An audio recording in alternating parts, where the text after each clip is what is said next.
우리가 읽은 말씀 가지고 후회하지 않는 인생이라는 제목으로 말씀을 나눌 때에 잘 듣고 여기서 앞으로 살 날이 많은 우리 친구들이 하나님의 지혜를 깨닫는 그런 은혜가 있기를 바랍니다.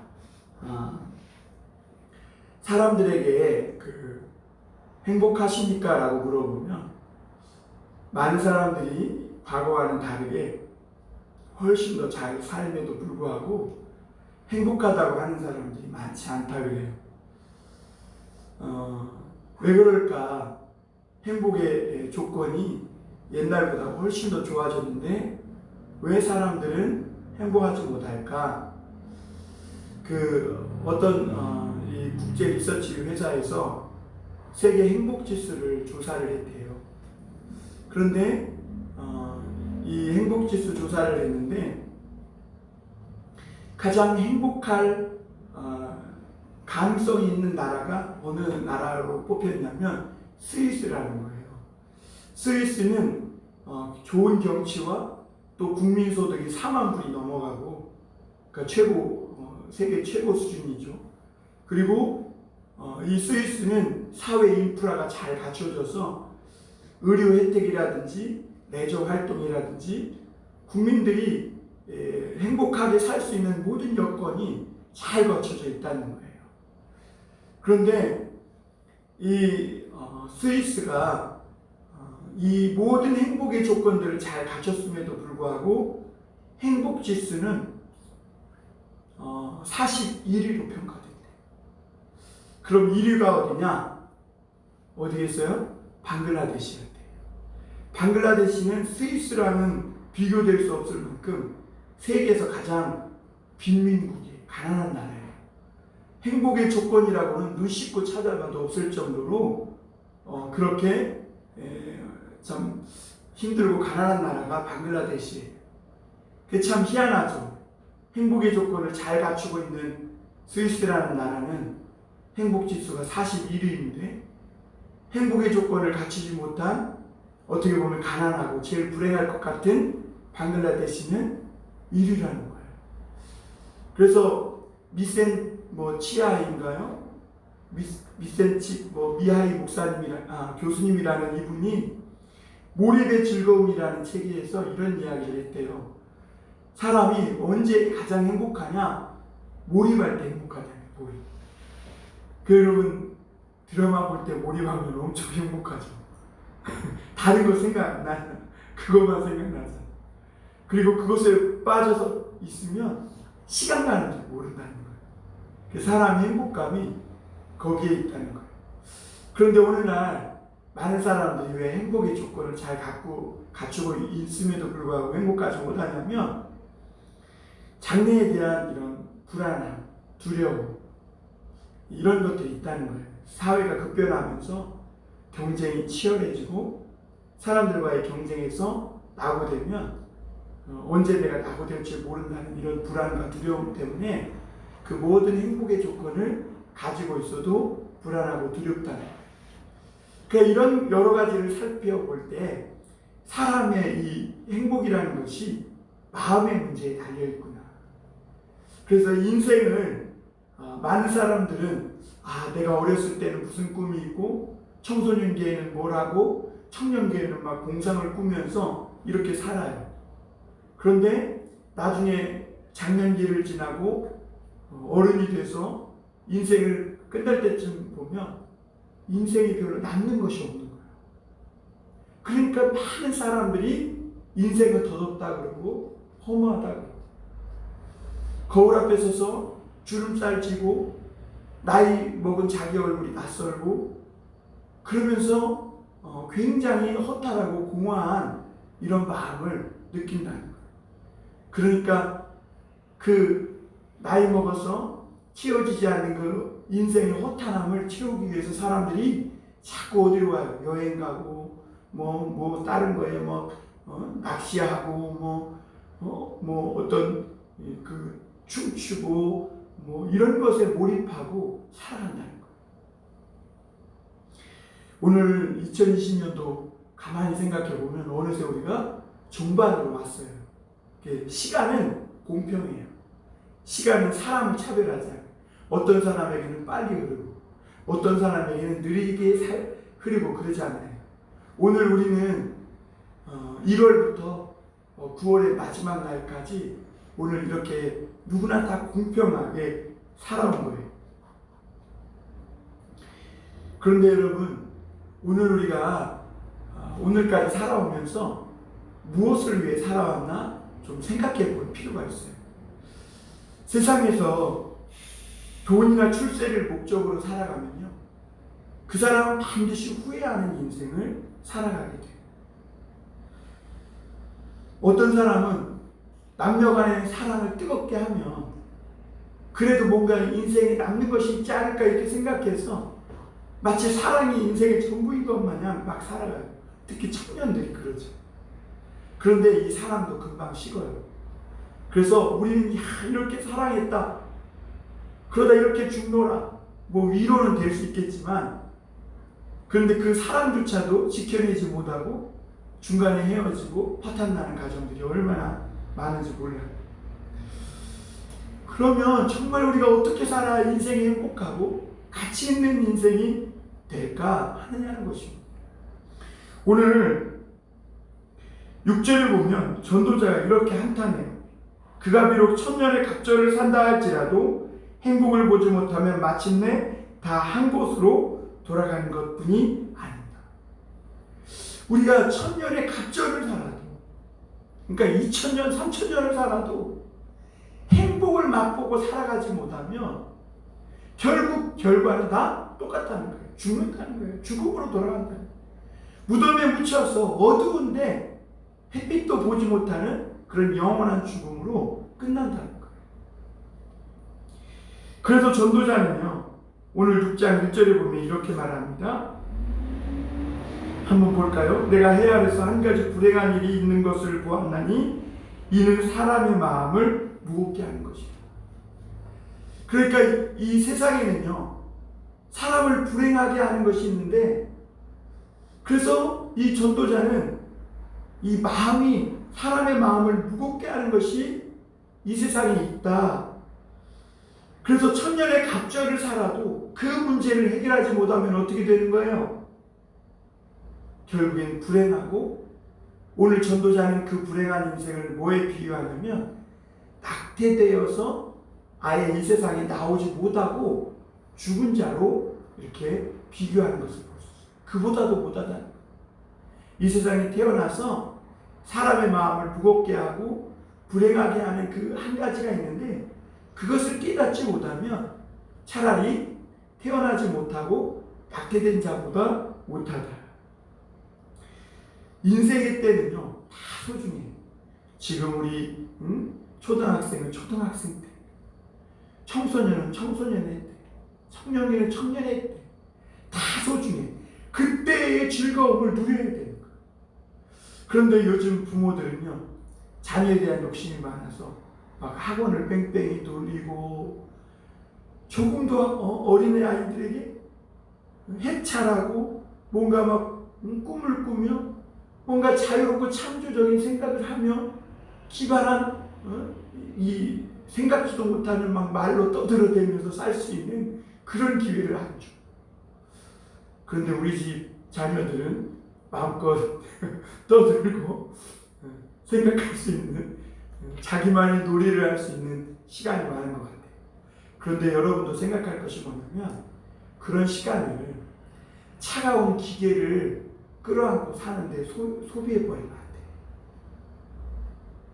어떻게든지 그 시간은 참 행복을 맛보는 시간으로 만들어야 돼요. 이 스마트폰을 만든 이 스티브 잡스는 자기 자녀에게 아이패드라든지 이 아이폰을 주지 않았다 그러잖아요. 그리고 아이들에게 그냥 모여서 놀게 했다는 거예요. 그랬더니 아이들이 하도 심심하니까 생각지도 못한 놀이를 만들어서 놀더라는 것이죠. 그런데 그런 시간 속에서 아이들은 행복하고 뭔가 생각하지 못했던 창의적인 그런 삶을 살며, 그렇게 몰입돼서 무언가 사는 삶은 그 사람에게 굉장히 행복감을 주고, 왜 이렇게 시간이 빨리 갔지? 그런 생각을 준다는 거예요. 그러니까 막 인생이 아까울 정도로, 막 빨리 시간이 가는 것이 안타까울 정도로 행복감을 준다는 것이죠. 그래서 어렸을 때 빨리 어른이 되려고 어른 흉내 낼 필요 없잖아요. 막 술 먹는 거, 담배 피는 거, 막 어른 옷 입어보고 괜히 어른들 들어가는 거, 어른 하는 행세들 흉내내고 그럴 필요가 없어. 왜냐하면 시간이 지나면 다 어른이 돼요. 그때 되면 다 하게 돼요. 그러니까 지금은 청소년 때, 어린이 때 누릴 수 있는 그 즐거움을 누려야 되는 거예요. 사람들은 그럼에도 불구하고 모든 인생을 돈이나 성공이라는 목적에 맞춰서 살아요.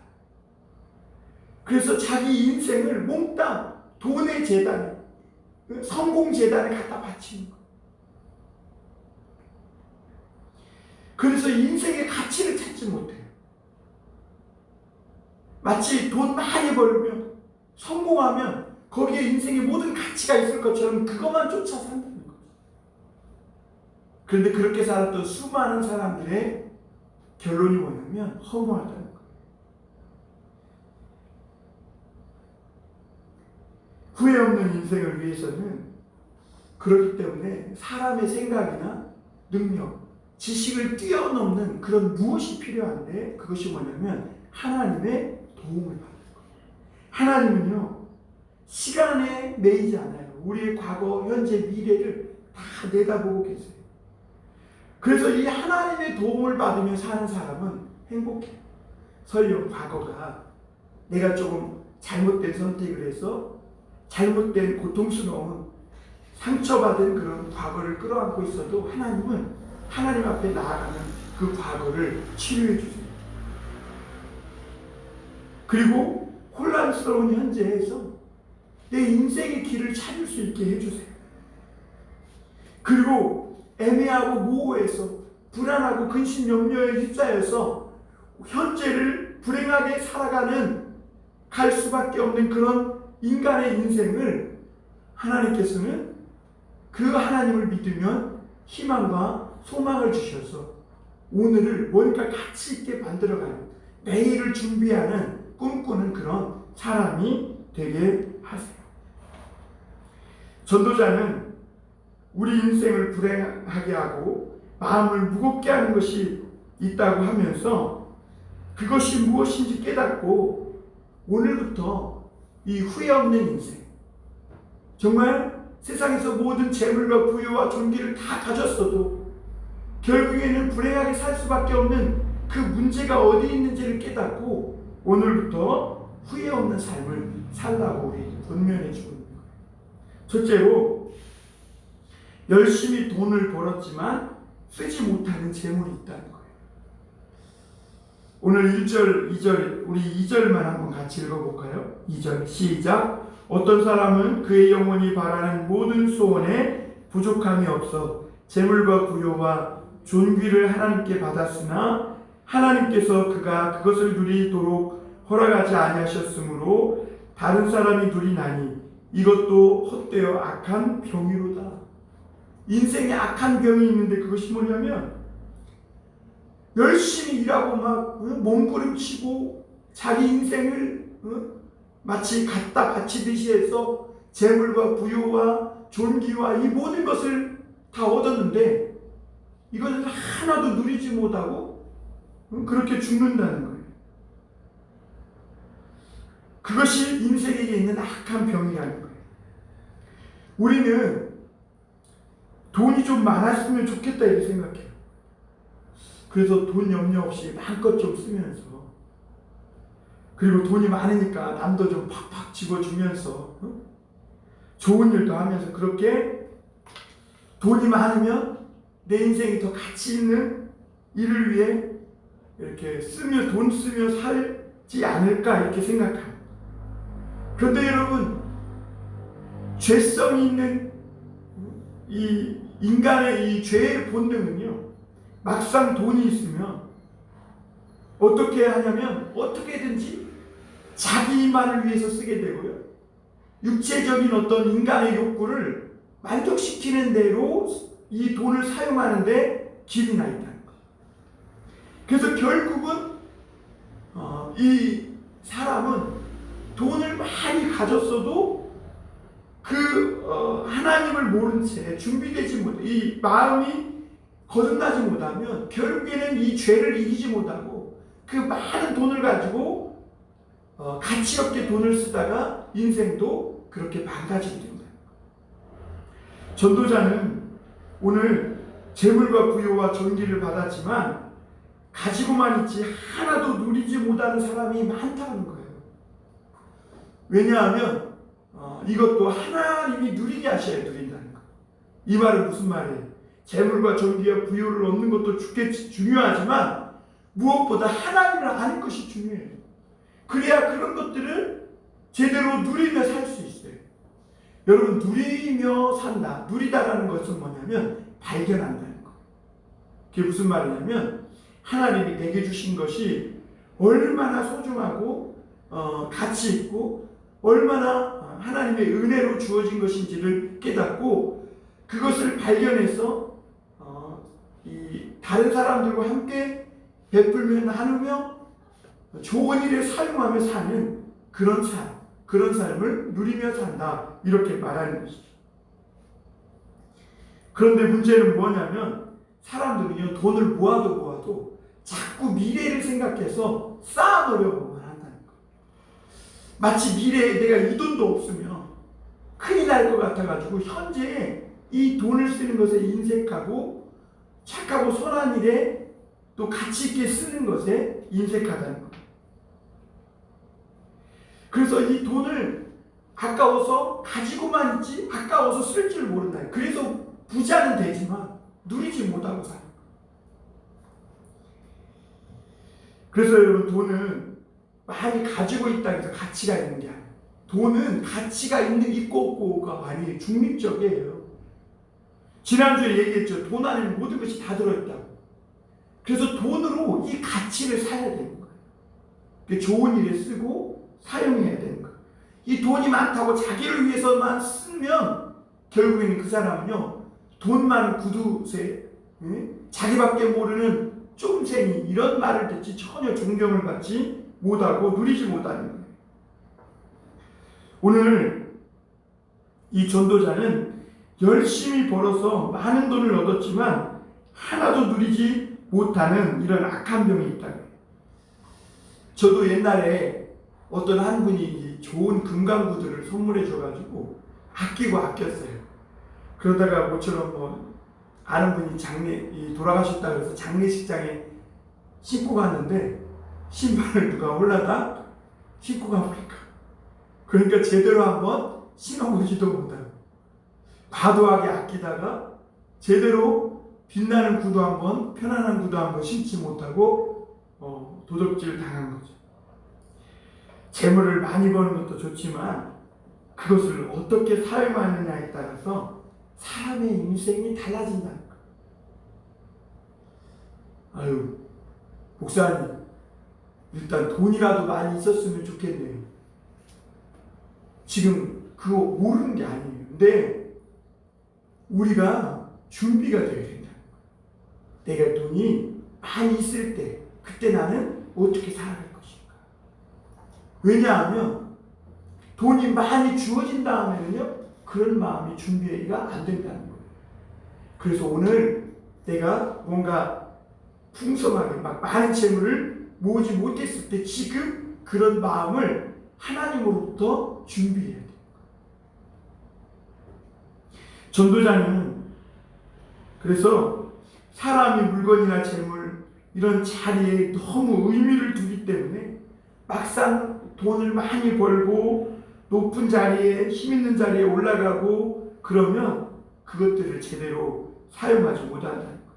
그런데 여러분, 오히려 예수님 앞에 온 어떤 한 소녀는 예수님을 따라왔던 수많은 무리가 하루 종일 먹을 것도 먹지 못하고 주님 말씀 듣고 그렇게 굶주림에 지쳐 쓰러갈 때에 자기가 가지고 있던 오병이어, 그러니까 보리떡 5개, 물고기 2마리를 예수님 앞에 내놨어요.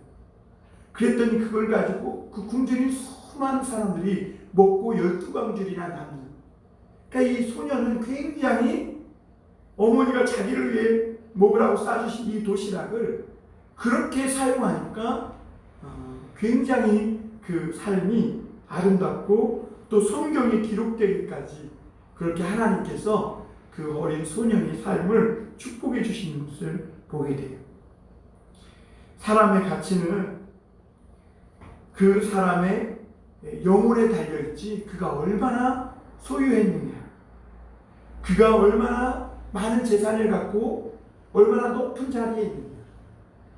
여러분, 요즘 국가의 위정자들이 존경을 받고 굉장히 그들의 인생을 축복하는 사람이 있어요? 그러니까 우리가 대통령이 되고 뭐 국회의원이 되고 이런 뭐 법무 장관이 되고 이런 게 중요한 게 아니에요. 그 영혼이 얼마나 건강하냐, 그 영혼에 달렸다는 것이죠. 그래서 영혼이 건강하면 모든 것을 아름답게 하고 주위 사람들도 기쁘게 해요. 그래서 오늘 우리가 예배 드리면서 깨달아야 될 것이 뭐냐면 영혼이 자꾸 말씀으로 치유받아야 돼요.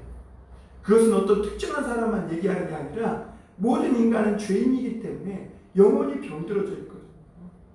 그래서 그 영혼이 치유받아야 돼요. 계속 치유. 병든 영혼이 먼저 치료받는 것이 후회하지 않고 인생의 무거운 불행을 짊어지고 살아가는 그 아무것도 남는 것이 없는 인생만 허비하는 인생에서 벗어나는 길이라는 것이죠. 두 번째는 아름답게 쓰지 못하는 인생이 있다는 것. 오늘 3절 한번 읽어보겠습니다. 시작. 사람이 비록 100명의 자녀를 낳고 또 장사하여 사는 날이 많을지라도 그의 영혼은 그러한 행복으로 만족하지 못하고 또 그가 안장되지 못하면 나는 이르기를 낙태된 자가 그보다는 낫다 하나니.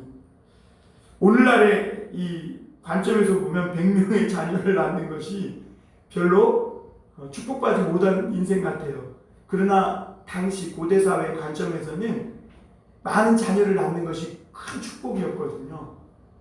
그러니까 오늘 어떤 한 사람이 있는데 이 사람은 100명의 자식을 낳았어요. 그 많은 사람들이 부러워해요. 왜냐하면 시편에 보면 자식은 그 용사의 수중에 있는 활과 같다 그랬거든요. 그러니까 많은 자식을 옛날에는 하나님이 축복받은 그런 개념으로 생각했고 많은 사람들이 부러워했어요. 그런데 이렇게 많은 자식을 낳고 장수했어요. 그런데 죽을 때 보니까 그 사람을 장사해 줄 사람이 없는 거예요. 안장해 줄 사람이 없는 거예요. 장례를 치러줄 사람이 없는 거예요. 왜냐하면 인생을 헛살았기 때문에. 많은 자식을 낳았지만 너무 과도히 아끼고 자식을 사랑으로 키우지 않고 분노로 키우고 너무 인생을 돈과 욕심과 성공과 욕심만 부리며 사는 거예요. 그러니까 어떻게 해요? 자식들이 뿔뿔이 흩어져서 부모에게로 돌아와서 장례로 치료주지 않는 그런 인생이 된 것입니다. 여러분, 요즘은 장수시대예요. 그런데 중요한 것은 우리가 얼마나 오래 사느냐가 아니죠. 오히려 죄인들이 오래 사니까 어떻게 해요? 사회는 더 심각해져. 이상한 일들이 많이 벌어져. 차라리 죄인들이요, 그냥 빨리 죽으면 끝나. 문제가 심각해지지 않아. 그런데 요즘은 너무 사람들이 오래 사니까 그것도 문제예요. 노인들이 이게 할 일이 없으니까 죄악에 연루되고 막 옛날에는 있지도 않았던 이상한 범죄들이 오늘 사회에 만연하게 되는 것을 봐요. 여러분, 우리가 교회가 생기면 옛날에 경찰서 10개가 있는 것보다 낫다 그랬대요. 왜냐하면 교회에서 하나님을 믿고 하나님을 섬기고 하나님을 경외하면 경찰서가 역을 10개가 하는 일보다도 훨씬 더 사람들이 하나님을 두렵고 떨림으로 살아가기 때문에 그 동네에는 이런 사회적 죄악들이, 불안의 요소들이 없어진다는 거예요. 죄인인 인간은요, 자기 몸의 가치, 또 자기 인생의 가치를 몰라요. 자기 몸을 팔아서 막 성매매를 하고 또 자기 몸의 가치를 모르니까 막 몸에다 막 휘황찬란하게 문신을 새겨서 영혼이 비니까 막 자기를 뭔가 드러내려고 하고, 자기 몸의 가치를 모르니까 술을 잔뜩 먹고 막 술 먹고, 또 자기 몸을 함부로 막 이 사람 섞고 저 사람 섞고, 어떤 사람은 동성애랑 섞고, 그래가지고 막 이상한 병이 나고. 그러니까 자기 몸의 가치를, 하나님이 주신 몸의 가치를 모르는 거예요. 어떤 사람은 자기 몸의 가치를 모르니까 너무 막 여기 바꾸고 저기 바꾸고 이런 수술 저런 수술 해갖고 몸이 이상해지고 얼굴이 막 일그러지잖아요. 그러니까 몸의 가치를 알아야 돼요. 하나님이 주신 이 몸의 가치. 그리고 어떤 사람은 인생의 가치를 모르니까 인생을 매일 뭐 하는 데 쓰냐? 술 먹고 도박하고 막 남 때리고 괴롭히는 데만 인생을 쓰는 사람. 그런 사람은 그렇게 살다가 실패한 인생이 됩니다. 요즘 또 이렇게 언론에서 그런 이야기가 나오는데, 연예인들 중에 굉장히 성공한 연예인이 이 학생 때 삶의 그 아름다움을, 청소년의 아름다움을 모른 채 다른 사람을, 친구를 괴롭히고 돈 뺏고 막, 그래서 그 친구가 물어보니까 그때는 그것이 굉장히 좋아 보였대. 그리고 부러워 보였대. 노는 친구들이, 그 나쁜 짓 하는 친구들이. 그래서 자기도 그랬다는 거예요. 그런데 나중에 유명인이 돼서 스타가 돼서 보니까 그것이 그 사람의 발목을 잡는 거예요. 그러니까 인생을 잘못 사니까 굉장히 인생이 어느 순간 무너지고 실패한 인생이 되어버리는 거예요. 그래서 사람이요, 이 긴 인생을 제대로 사용하지 못하고 술이나 도박, 어떤 음란을 위해서만 살다 보면 결국 낙태된 자보다 못한 삶이 된다, 이렇게 말합니다. 그러면 인생을 결국 어디서 찾아야 돼요? 이런 죄로 인해 병든 영혼을 치료해 주시는 하나님 앞에서 찾아야지, 부와 성공과 명예만을 쫓아서는 결국엔 인생은 행복하고 성공한 인생을 살 수 없다는 거예요. 그래서 영혼이 건강한 사람은요, 다른 사람의 인생을 부러워하지 않아요. 고생하더라도 하나님께서 자기에게 주신 그 인생을 살더라는 거예요. 오늘 마지막으로 한 가지 더 보겠습니다. 인생을 허비하는 사람들에 대해서 말하고 있어요. 7절 8절 보겠습니다. 사람의 수고는 다 자기의 입을 위함이나 그 식욕은 채울 수 없느니라. 지혜자가 우매자보다 나은 것이 무엇이냐? 살아있는 자들 앞에서 행할 줄을 아는 가난한 자에게는 무슨 유익이 있는가? 여러분, 사람들이 왜 그렇게 돈 벌고 성공하길 바랍니까? 그것은 내가 좋은 걸 먹고 좋은 집에 살면서 무언가 남들보다 다른 더 좋은 인생을 살려고 하는 그런 꿈이 있기 때문에 그래요. 그래서 인생의 열정과 시간을 다 허비합니다. 그 모든 노력과 몸부림이 뭐냐? 한평생 살면서 먹고 입는 것을 위해서 그렇게 한다는 거예요. 그런데 오늘 말씀해 보면 뭐라 그래요? 사람이 그렇게 수고하고 애쓰는 몸부림치는 것이 다 자기 입을 위해서 하지만 식욕을 다 채울 수는 없다는 거예요. 그리고 오늘 또 말하기를 인생 앞에 행할 줄 아는 가난한 자는 무엇이 유익하고 그랬어요.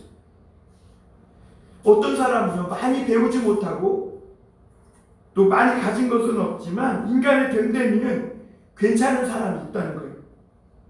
그런데 세상은 이런 사람을 알아줘요? 안 알아준다는 거예요.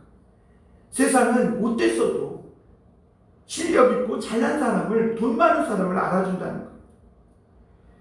그래서 학교에서요, 인성 때문에 막 도덕, 윤리 이런 과목을 공부해요.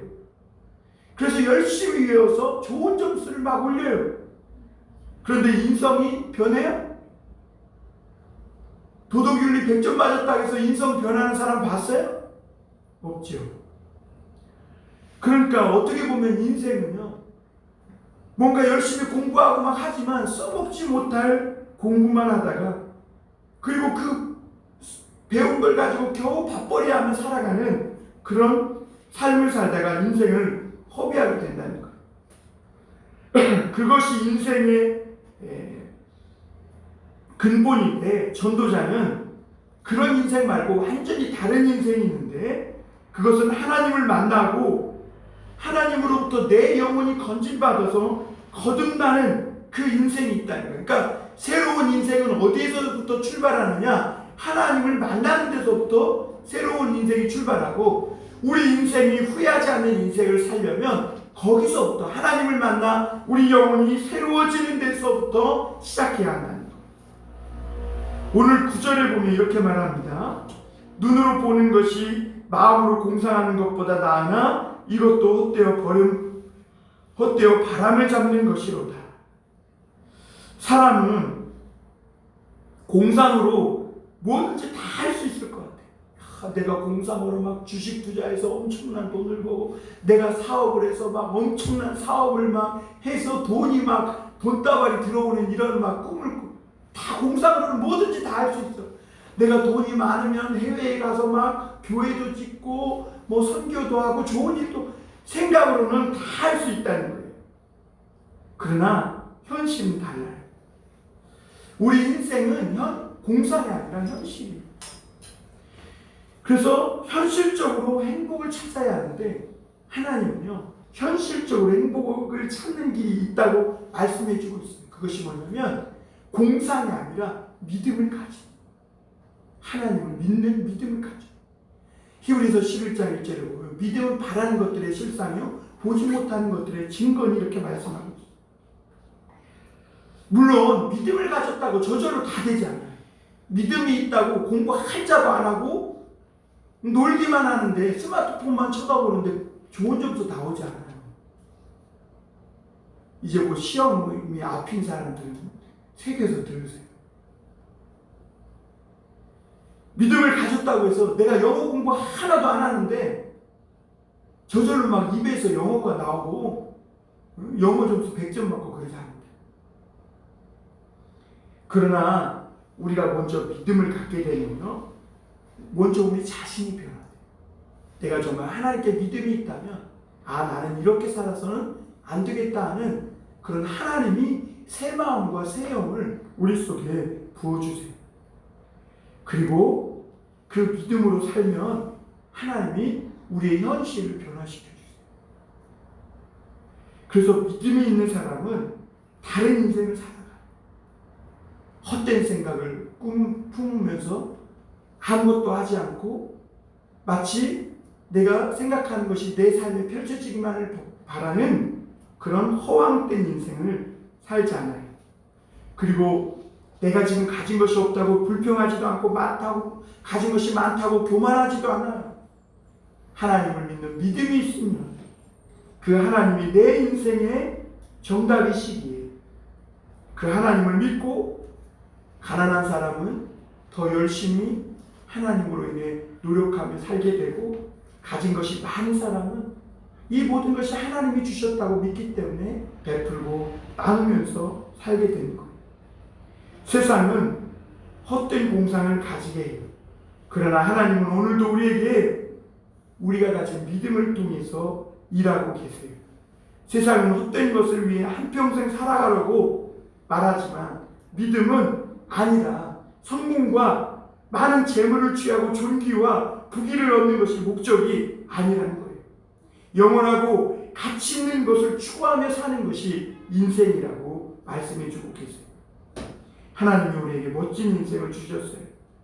그런데 이 소중한 인생을 내 정욕과 내 욕심, 내 야망을 위해 쓰고 그렇게 타락하면 그 인생도 불행하지만 결국에는 지옥에서 영원토록 고통당하는 거예요. 그래서 차라리 태어나지 못하고 낙태된 자보다 못하다, 이렇게 말해요. 그러나 우리에게는 희망이 있는 것이 뭐냐면 하나님을 믿는 믿음이 있어요. 우리는 영원히 건진받았고 우리는 하나님이 주신 구원의 은혜를 받았어요. 그러면 이제는 부족한 것이 없어요. 아무것도 부족한 것이 없어요. 하나님과 시작하면 이루지 못할 것이 없는 거예요. 하나님이 주신 너무나 소중한 시간, 귀중한 인생을 이제는 세상이 주는 이런 가치관에 매몰돼서 불평하고 원망하고, 또는 가진 것, 세상에서 가진 것 때문에 자기 인생을 쓸데없는 것에 낭비하고 허비하면서 인생을 무너뜨리는 삶이 아니라 믿음으로 하나님을 붙들고 살면 어느 날 하나님 앞에 후회하지 않는, 그래서 하나님 앞에 부끄럽지 않은 그런 삶을 살게 된다는 것. 그래서 시편 기자는 이렇게 고백하고 있어요. 악인의 궁정에서 첫날을 사는 것보다 주의 궁정에서 하루를 보내는 것이 좋습니다. 오늘도 우리가 후회하지 않는 그 인생을 살아가기 위해서 오늘 무엇보다 내 영혼이 하나님 앞에서 치료받고 또 하나님으로 말미암아 건진받고 그 하나님으로 하나님을 만나고 그 하나님을 믿음으로 정말 내게는 내 인생에는 부족함이 없다, 그렇게 믿고 우리 주님 믿고 주님이 인도하신 따라 하나님의 그 길로 살아가는 저와 여러분이 다 되시기를 주님의 이름으로 축원합니다.